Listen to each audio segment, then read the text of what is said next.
उड़ी जाऊं रे, उड़ी जाऊं रे, चांद तारानी दुनिया मां उड़ी जाऊं रे, उड़ी जाऊं रे, उड़ी जाऊं रे, चांद तारानी दुनिया मां उड़ी जाऊं रे, उड़ी जाऊं रे, उड़ी जाऊं रे, चांद तारानी दुनिया मां उड़ी जाऊं रे।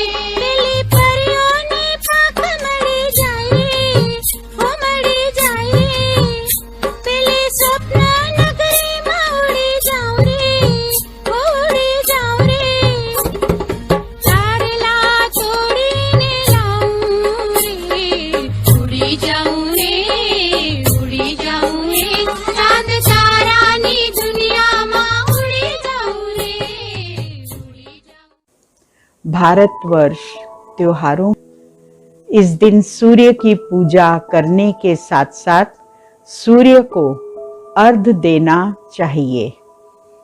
मकर संक्रांति के दिन दान करने का महत्व अन्य दिनों की तुलना में बढ़ जाता है। इस दिन व्यक्ति को यथासंभव किसी गरीब को अन्नदान, तिल व गुड़ का दान करना चाहिए। तिल या फिर तिल से बने लड्डू या फिर तिल के अन्य खाद्य पदार्थ भी दान करना शुभ रहता है।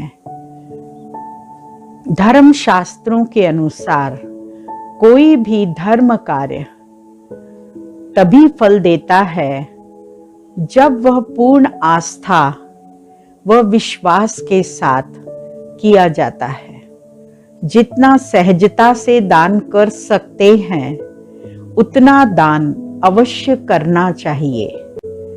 मकर संक्रांति के साथ अनेक पौराणिक तथ्य जुड़े हुए हैं, जिसमें से कुछ के अनुसार भगवान आशुतोष ने इस दिन भगवान विष्णु जी को आत्मज्ञान का दान दिया था। इसके अतिरिक्त देवताओं के दिनों की गणना इस दिन से ही प्रारंभ होती है। सूर्य जब दक्षिणायन में रहते हैं तो उस अवधि को देवताओं की रात्रि, उत्तरायण के 6 माह को दिन कहा जाता है। महाभारत की कथा के अनुसार भीष्म पितामह ने अपनी देह त्यागने के लिए मकर संक्रांति का दिन ही चुना था।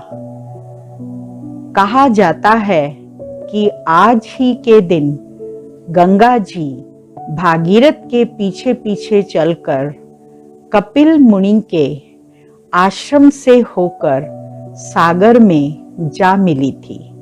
इसीलिए आज के दिन गंगा सागर का बहुत महत्व है और लोग गंगा स्नान व तीर्थ स्थलों पर स्नान दान का विशेष महत्व माना गया है। मकर संक्रांति के दिन से मौसम में बदलाव आना आरंभ होता है। यही कारण है कि रातें छोटी व दिन बड़े होने के कारण ग्रीष्म ऋतु का प्रारंभ होता है। सूर्य के प्रकाश में गर्मी और तपन बढ़ने लगती है। इसके फलस्वरूप प्राणियों में चेतना और कार्य शक्ति का विकास होता है। संक्रांति के दिन देव भी धरती पर अवतरित होते हैं। आत्मा को मोक्ष प्राप्त होता है।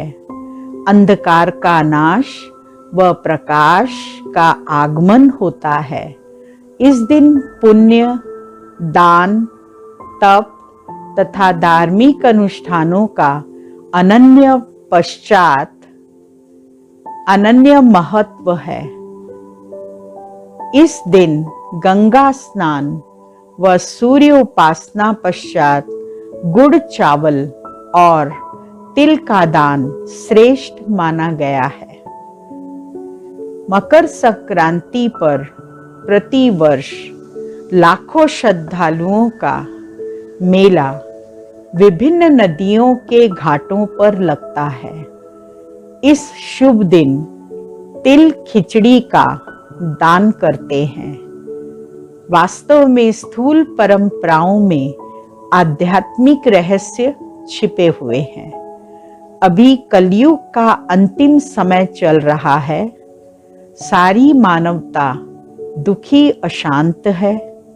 हर कोई परिवर्तन के इंतजार में है। सारी व्यवस्थाएं व मनुष्य की मनोदशा जीर्ण शीर्ण हो चुकी है। ऐसे समय में विश्व सृष्टिकर्ता परमात्मा शिव कलयुग सतयुग के संधि काल अर्थात संगम युग पर ब्रह्मा के तन में आ चुके हैं। जिस प्रकार भक्ति मार्ग में पुरुषोत्तम मास में दान पुण्य आदि का महत्व होता है, उसी प्रकार पुरुषोत्तम संगम युग, जिसमें ज्ञान स्नान करके बुराइयों का दान करने से पुण्य का खाता जमा करने वाली हर आत्मा उत्तम पुरुष बन सकती है। इस दिन खिचड़ी और तिल का दान करते हैं। इसका भाव यह है कि मनुष्य के संस्कारों में आसुरीयता की मिलावट हो चुकी है, अर्थात उसके संस्कार खिचड़ी हो चुके हैं, जिन्हें परिवर्तन करके अब दिव्य संस्कार धारण करने हैं। इसका अर्थ यह है कि प्रत्येक मनुष्य को ईर्ष्या, द्वेष आदि संस्कारों को छोड़कर संस्कारों का मिलन इस प्रकार करना है जिस प्रकार खिचड़ी मिलकर एक हो जाती है। परमात्मा की अभी आज्ञा है कि तिल समान अपनी सूक्ष्म से सूक्ष्म बुराइयों को भी हमें तिलांजलि देना है। जैसे उस गंगा में भाव कुभाव से जोर जबरदस्ती से एक दो को नहलाकर खुश होते हैं और शुभ मानते हैं, इसी प्रकार अब हमें ज्ञान गंगा में नहलाकर मुक्ति, जीवन मुक्ति का मार्ग दिखाना है। जैसे जब नई फसल आती है तो सभी खुशियां मनाते हैं, इसी प्रकार वास्तविक और अविनाशी खुशी प्राप्त होती है। बुराइयों का त्याग करने से फसल कटाई का समय देशी मास के हिसाब से पौष महीने के अंतिम दिन तथा अंग्रेजी महीने के 12, 13, 14 जनवरी को आता है। इस समय एक सूर्य राशि से दूसरी राशि में जाता है, इसीलिए इसे सकर्मण काल कहा जाता है, अर्थात एक दशा से दूसरी दशा में जाने का समय। यह सकर्मण काल उस महान सकर्मण काल का यादगार है जो कलयुग के अंत, सतयुग के आरंभ में घटता है। इस सकर्मण काल में ज्ञान सूर्य परमात्मा भी राशि बदलते हैं। वे परमधाम छोड़कर साकार वतन में अवतरित होते हैं। संसार में अनेक क्रांतियां हुई। हर क्रांति के पीछे उद्देश्य परिवर्तन रहा है।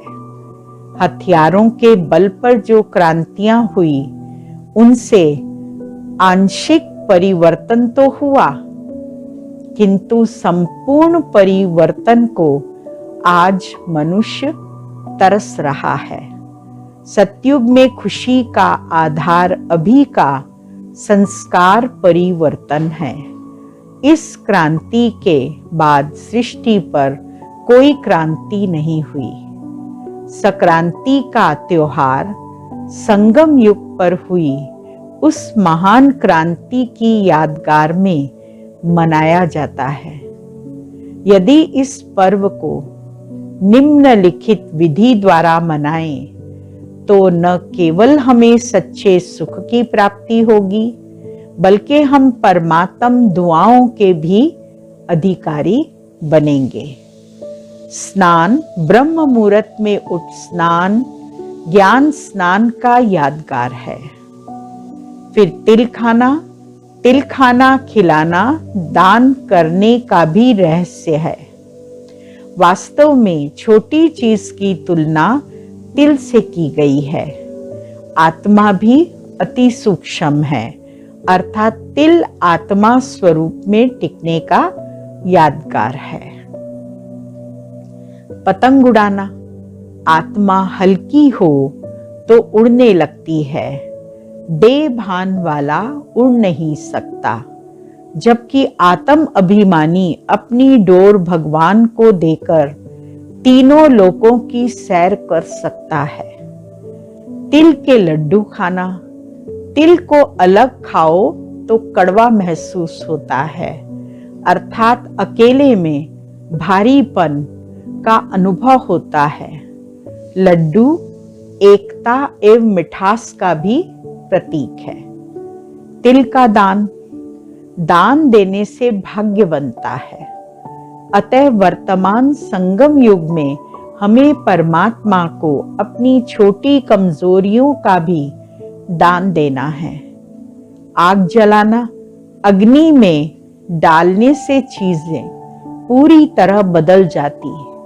सामूहिक आग, योगी जन संगठित होकर एक ही स्मृति से ईश्वर की स्मृति में टिकते हैं, जिसके द्वारा न केवल उनके जन्म जन्म के विकर्म भस्म होते हैं, बल्कि उनकी याद की किरणें समस्त विश्व में शांति, पवित्रता, आनंद, प्रेम, शक्ति की तरंगे फैलाती हैं। आज के दिन हम सब गुड़ भी खाते हैं। गुड़ क्यों खाते हैं? क्योंकि गुड़ जो है मिठास का प्रतीक है, अर्थात गुड़ जैसा हमको मीठा बोलना चाहिए। कोई भी मुख से अपशब्द या दुख देने वाले शब्द हम किसी को न सुनाकर मिठास भरे शब्द बोलें, उसकी उन्नति के शब्द बोलें, उमंग उत्साह के शब्द बोलें, तो उस आत्मा का भी उद्धार हो जाए। ओम शांति।